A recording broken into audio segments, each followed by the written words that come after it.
so much lower. I was about to say that's dramatically lower.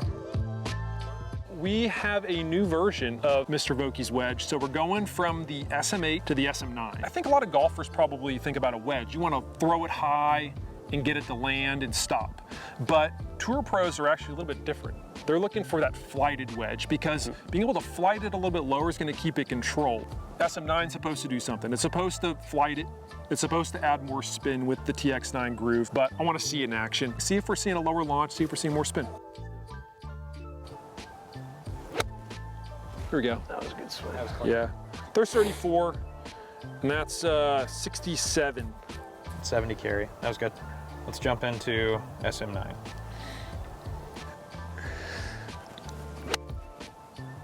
All right, that's pretty clean. 34, 4200. So hit my number, basically. Yeah, No. So now we're seeing a little bit lower launch and 4200 spin.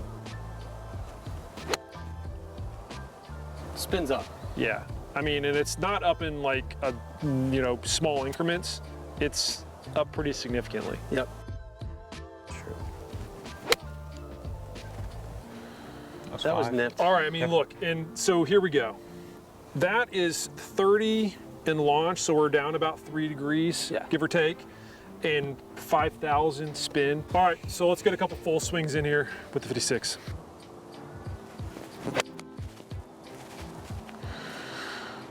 .37 launch. Pretty much the ball flight. 4200. I tend to see with the 56, so 4200 spin. Yep. That'll be the baseline that we're looking at. There we go. 107, 38 in the launch department. I think we were 37 with that other one, so 37, 38, 38. Yep. 3,900 spin. I think the other one was around 42, so kind of that range. I feel like that establishes a pretty good baseline. Yep. All right, To the new one. See what we got.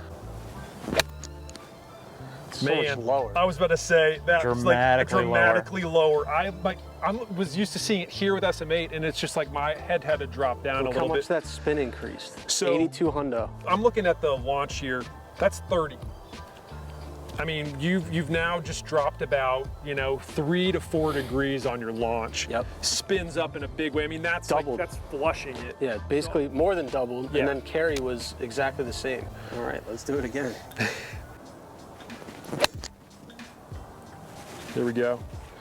So, I mean, still 34 the launch, pretty similar launch to SM8 on that shot, but 113 carry, 5100 spin.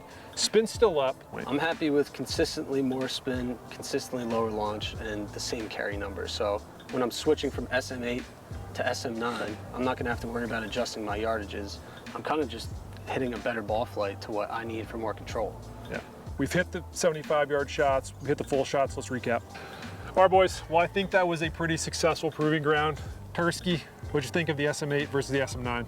It was pretty successful, and I would say typically, like with a new wedge, I'm a little skeptical. It's such minute changes, you don't think anything's gonna actually happen differently in the real world, but we just hit 75-yard shots and full shots, and I think we all saw a huge difference in trajectory, lower, and higher spin. Chris, I mean, from a fitter perspective, who's going to benefit from this kind of technology when they're going out to test these wedges? I mean, it's definitely a wedge that's going to appeal to that better player. So they've got a grind and a bounce for everybody, but the design technique behind how they actually engineer these wedges is going to be a little bit more benefiting, or a better benefit, I should say, to the better player.